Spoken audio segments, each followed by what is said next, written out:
Hi friends, welcome to Shri Vishwa academy. Friends, మీరు government job prepare అవుతున్నట్లయితే మీ సిలబస్లో సైన్స్ అనే సబ్జెక్ట్ ఉంటే ఈ టాపిక్ నుంచి ఖచ్చితంగా క్వశ్చన్ అనేది వస్తుంది. సో ఈ వీడియో చివరి వరకు ఎక్కడ స్కిప్ చేయకుండా చూడండి. అలాగే Shri Vishwa academy app download చేసుకోండి. అందులో మీకు ఈజీగా అర్థమెటిక్ అండ్ రీజనింగ్కి టిప్స్ అండ్ ట్రిక్స్ అనేవి ఉంటాయి. అలాగే మిగిలిన సబ్జెక్ట్స్ కూడా స్టేట్ ఫైమ్ ఫ్యాకల్టీస్ తోటి క్లాసెస్ అయితే ఉంటాయి. సో అదేవిధంగా ఈ ఛానల్ సబ్స్క్రైబ్ చేసుకోండి. ఇందులో మీకు డైలీ ఇటువంటి అన్ని సబ్జెక్ట్స్ యొక్క బిట్స్ అనేవి కవర్ చేస్తూ ఉంటాం. అలాగే రేపటి వీడియోలో మీకు ఏ రకమైన బిట్స్ కావాలి, ఏ టాపిక్ రిలేటెడ్ కావాలి అనేది కామెంట్ సెక్షన్లో కామెంట్ చేయండి. ఇంకా లేట్ చేయకుండా వీడియో అయితే స్టార్ట్ చేసేద్దాం. ఫస్ట్ క్వశ్చన్, ఉత్తర భారతదేశంలో వేసవిలో వీచే స్థానిక పవనాలు అయిన లూ ఏర్పడడానికి కారణమైన అత్యంత సముచితమైన కారకాన్ని ఈ క్రింది ఎంపికలలో ఏది సూచిస్తుంది? కింద 4 స్టేట్మెంట్స్ అనేవి ఉంటాయి. సో వాటిల్లో దీనికి సరైనది లూ ఏర్పడడానికి కారణమైన అత్యంత సముచితమైన కారకం అనేది ఏది అంటే ఆప్షన్ సి. ఇది ఉష్ణ ప్రసరణ ద్వారా సంభవిస్తుంది. దీనిలో భూమిని తాకిన గాలి ప్రవాహాల రూపంలో నిలువుగా వెళ్తుంది. So this is the answer. Next question, నైరుతి ఋతుపవనాల సమయంలో తమిళనాడు తీరం పొడిగా ఉండటానికి కారణం ఏమిటి? నైరుతి ఋతుపవనాల సమయంలో తమిళనాడు తీరం పొడిగా ఉండటానికి గల కారణం, ఇది నైరుతి ఋతుపవనాల బంగాళాఖాత శాఖకు సమాంతరంగా ఉంటుంది. ఇది నైరుతి ఋతుపవనాల బంగాళాఖాత శాఖకు సమానంగా ఉంటుంది. నెక్స్ట్ క్వశ్చన్, కింది వాటిలో భారతదేశ వాతావరణాన్ని ప్రభావితం చేసే అంశాలు.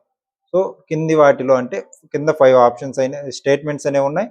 సో ఆ స్టేట్మెంట్స్ ఆధారంగా సరైన సమాధానాన్ని మనం ఎంచుకోవాలి. సో 5 స్టేట్మెంట్స్ అనేవి ఏంటో చూద్దాం ఇప్పుడు. శీతాకాలంలో పశ్చిమ జెట్ ప్రవాహం ఉండటం. సెకండ్, వేసవి కాలంలో తూర్పు జెట్ ప్రవాహం ఉండటం. థర్డ్, అంతర ఆయన రేఖ అభిసరణ మండలం మార్పు. ఫోర్త్, సముద్ర ఉష్ణమండల వాయు రాశుల ప్రభావం. ఫిఫ్త్, భూమి మరియు సముద్రం విభిన్న రీతులలో వేడెక్కడం. సో వీటిలో అన్ని 5 ఆప్షన్స్ అనేవి 5 స్టేట్మెంట్స్ అనేవి కరెక్టే. సో మనకి కింద ఇచ్చిన ఆప్షన్స్లో ఆన్సర్ అనేది డి ఉంటుంది. నెక్స్ట్ క్వశ్చన్, ఈ క్రింది ప్రాంతాలలో దేనిని మొలాసిస్ బేసిన్గా పిలుస్తారు? కింది ప్రాంతాలలో కింద 4 అయితే ఇచ్చే ఆప్షన్స్ ఇచ్చారు. నాగాలాండ్, మణిపూర్, మిజోరం, మేఘాలయ. ఆన్సర్ వచ్చేసి మిజోరం. మిజోరంని మొలాసిస్ బేసిన్గా పిలుస్తారు. నెక్స్ట్ క్వశ్చన్, కింది వాటిలో ఏ జెట్ స్ట్రీమ్లు భారత వాతావరణానికి సంబంధించినవి? కింద 4 స్టేట్మెంట్స్ అనేవి ఉన్నాయి. సో వాటిలో ఏ జెట్ స్ట్రీమ్లు భారత వాతావరణానికి సంబంధించినవి అనే క్వశ్చన్ అయితే ఇచ్చాడు. సో వాటిలో 4 స్టేట్మెంట్స్లో సరైన సమాధానాన్ని మనం గుర్తించాలి.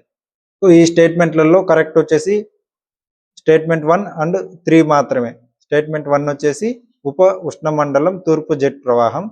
స్టేట్మెంట్ 3 ఉప ఉష్ణమండల పశ్చిమ జెట్ ప్రవాహం. ఈ 2 మాత్రమే సరైనవి. నెక్స్ట్ క్వశ్చన్, క్రింది ప్రకటనలు పరిగణించండి. కింద 2 స్టేట్మెంట్స్ అయితే ఉన్నాయి. వాటిలో సరైనవి ఏది, ఏవై సరైనవి అనేసి మనకు క్వశ్చన్ అయితే ఇచ్చాడు. సో ఇందులో 2 సరైనవి. ఫస్ట్ అండ్ సెకండ్ 2 స్టేట్మెంట్స్ అనేవి సరైనవి.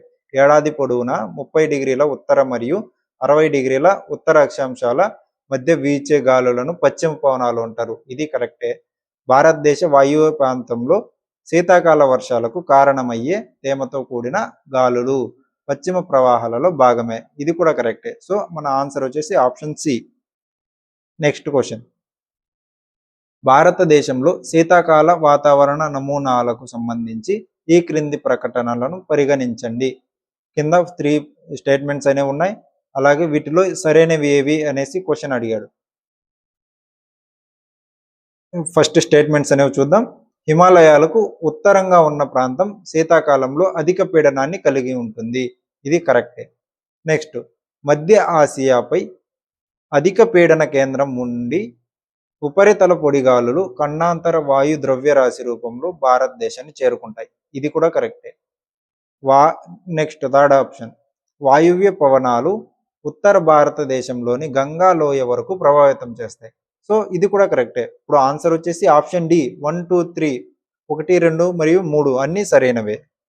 నెక్స్ట్, ఒకే అక్షాంశంలో ఉన్నప్పటికీ నైనిటాల్ హిసార్ కంటే చల్లగా ఉండటానికి గల కారణం ఏమిటి?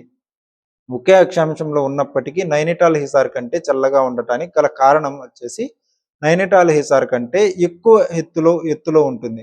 నైనిటాల్ అనేది హిసార్ కంటే ఎక్కువ ఎత్తులో ఉంటుంది. సో ఆప్షన్ సి అనేది right answer. Next question. Hindu మహాసముద్రంలో ఉష్ణమండల తుఫానులకు సంబంధించి క్రింది ప్రకటనను పరిగణించండి అనేసి మనకి ఒక స్టేట్మెంట్ 3 స్టేట్మెంట్స్ అనేవి ఇచ్చారు. వీటిలో సరైనది ఏది అని మనకు క్వశ్చన్ అడిగారు. సో స్టేట్మెంట్స్ అనేవి చూద్దాం. ఫస్ట్, సంవత్సరంలో ఏ సమయంలోనైనా బంగాళాఖాతంలో ఉష్ణ మండల తుఫానులు ఏర్పడవచ్చు. సో ఇది కరెక్టే. సంవత్సరంలో ఎప్పుడైనా బంగాళాఖాతంలో ఉష్ణ మండల తుఫానులు ఏర్పడదు. నెక్స్ట్ సెకండ్ స్టేట్మెంట్, ఋతుపవనాల కాలంలో ఎక్కువ తుఫానులు భూమధ్య రేఖకు ఉత్తరాన 10 నుండి 15 డిగ్రీల మధ్య అభివృద్ధి చెందుతాయి. ఇది కూడా కరెక్టే. నెక్స్ట్ థర్డ్ స్టేట్మెంట్, పశ్చిమ వాయు ప్రవాహం భారతదేశ తీరానికి ఉష్ణమండల తుఫానులను తీసుకురావడానికి ఎక్కువగా కారణమవుతుంది. సో ఇది తప్పు, రాంగ్ ఆన్సర్. సో మనకి కరెక్ట్ ఆన్సర్ వచ్చేసి ఆప్షన్ ఏ 1 అండ్ 2, 1 మరియు 2 మాత్రమే. నెక్స్ట్ క్వశ్చన్, ఈ కింది జతలను పరిగణించండి. కింద ఒక 4 మ్యాచ్ ద ఫాలోయింగ్ అయితే ఇచ్చారు. వీటిలో ఎన్ని జతలు సరైనవి అనేసి మనకు క్వశ్చన్ అడిగారు. ఈ పైన ఇచ్చిన వాటిలో ఎన్ని జతలు సరైనవి అనేసి మనకు క్వశ్చన్ అడిగారు. ఫస్ట్ మనము ఆ స్టేట్మెంట్స్ అనేవి చూసుకోవాలి. లు ఉత్తర మైదానాల్లో వీచే వేడిగాలులు పొడిగాలులు. లు అంటే ఉత్తర మైదానాలలో వీచే వేడిగాలులు మరియు పొడిగాలులు. ఓకే. సో ఈ స్టేట్మెంట్స్లలో మనకి ఏవి కరెక్ట్ అని అడగలేదు, ఎన్ని కరెక్ట్ అని అడిగారు. ఓకేనా, ఎన్ని కరెక్ట్ అని అడిగినప్పుడు మనం ఆ స్టేట్మెంట్స్ మొత్తంలో ఎన్ని కరెక్ట్ అనేవి చూసుకుని మనకి ఏది తప్పు అనేది అవసరం లేదు. కరెక్ట్ అయినవి ఎన్ని అనేది ఇందులో 3 పేర్స్ మాత్రం కరెక్ట్ అయినవి. ఓకేనా. నెక్స్ట్ క్వశ్చన్, ఈ క్రింది ప్రకటనలను పరిశీలించండి. 3 స్టేట్మెంట్స్ అనేవి ఉన్నాయి. సో వీటిల్లో సరైన స్టేట్మెంట్ ఏది అనేది క్వశ్చన్ ఇచ్చారు. సో ఇక్కడ ఫస్ట్ అనేది స్టేట్మెంట్స్ చూద్దాం. తమిళనాడు తీరం దాని వర్షపాతంలో ఎక్కువ భాగాన్ని అరేబియా సముద్ర ఋతుపవన శాఖ నుండి పొందుతుంది. ఇది రాంగ్ ఆన్సర్. ఈ స్టేట్మెంట్ అనేది తప్పు. సెకండ్, సౌరాష్ట్ర ద్వీపకల్పం అరేబియా సముద్ర ఋతుపవన శాఖ నుండి వర్షపాతం పొందుతుంది. ఇది కరెక్ట్. ఈ స్టేట్మెంట్ అనేది కరెక్ట్. నెక్స్ట్ మూడోది కూడా పరిశీలిద్దాం. పశ్చిమ హిమాలయాలు అరేబియా సముద్ర శాఖ నుండి వర్షపాతాన్ని పొందుతాయి. ఇది కూడా రాంగే. సో ఆన్సర్ వచ్చేసి ఆప్షన్ 2 అంటే ఆప్షన్ బి 2 మాత్రమే. నెక్స్ట్ క్వశ్చన్, ఇక్కడ మనకు ఒక టేబుల్లో ఇచ్చారు, ఈ జతలను పరిశీలించండి అనేసి. ఇక్కడ స్టేట్మెంట్స్ అనేవి చూద్దాం. ఇందులో ఎన్ని సరైనవి, ఏది సరైనది కాదు, ఎన్ని సరైనవి, ఎన్ని జతలు సరైనవి అనేది మనకు క్వశ్చన్ ఇచ్చారు. సో ఓన్లీ 1 పేర్ మాత్రమే సరైనది. అది ఏదనేది మీరు కామెంట్ సెక్షన్లో కామెంట్ చేయండి, మీకు ఎంతవరకు నాలెడ్జ్ ఉందనేది తెలుసుకుందాం. నెక్స్ట్ క్వశ్చన్, సో ఇక్కడ వచ్చేసి స్టేట్మెంట్స్ పరిశీలిద్దాం. చాలా ఉష్ణ ప్రవాహాలు సముద్రం నుండి దూరంగా ఉన్న ప్రదేశాల్లో అభివృద్ధి చెందుతాయి. నెక్స్ట్, ఉష్ణ ప్రవాహాలు ఏప్రిల్ చివరిలో మొదలై మే నెలలో అత్యధికంగా సంభవిస్తాయి. సో ఆన్సర్ వచ్చేసి 2 కరెక్టే. 2 స్టేట్మెంట్స్ అనేవి కరెక్టే, కాబట్టి option C is right answer. Next, భారతదేశంలోని ఉష్ణమండల సవర్ణ రకం వాతావరణానికి సంబంధించి ఈ క్రింది ప్రకటనలను పరిశీలించండి. 2 స్టేట్మెంట్స్ అనేవి ఇచ్చారు. సో వీటిలో సరైనది ఏవి సరైనవి అనేసి మనకు క్వశ్చన్ అడిగారు. ఫస్ట్, రోజువారీ మరియు వార్షిక ఉష్ణోగ్రతలు పరిధులు ఎక్కువగా ఉంటాయి.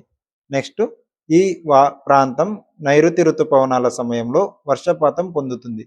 సో ఇక్కడ 2 ఆప్షన్స్ అనేవి కరెక్టే. సో ఆన్సర్ వచ్చేసి C, both 1 and 2.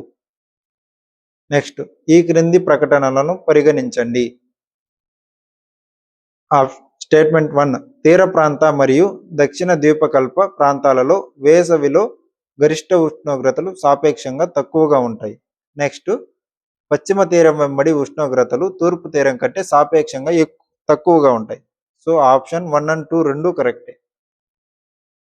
Next question, 3 statements అనేవి ఇచ్చారు. ఇందులో ఎన్ని సరిగ్గా ఉన్నాయి, ఏవేవి సరిగ్గా ఉన్నాయి కాదు, ఎన్ని సరిగ్గా ఉన్నాయి అనేది ఇచ్చారు. సో ఓన్లీ 1 పేర్ మాత్రమే సరిగ్గా ఉంది. అది ఏది అనేది మీరు కామెంట్ సెక్షన్లో కామెంట్ చేయండి. ఈ క్వశ్చన్ అనేది మీకు ఇలాంటి క్వశ్చన్స్ అనేవి మీకోసం ఇలా ఆన్సర్ మీకు చెప్పకుండా నేనైతే ఎన్ని సరైనవని మాత్రం చెప్తున్నా. సో ఏది అనేది మీరే కామెంట్ చేయాలి. Next question. ఉష్ణమండల తుఫానులకు సంబంధించి ఈ క్రింది ప్రకటనలను పరిగణించండి. 2 స్టేట్మెంట్స్ అనేవి ఉన్నాయి. సో ఉష్ణమండల తుఫానులు బంగాళాఖాతం మరియు అరేబియా సముద్రంలో ఉద్భవిస్తాయి.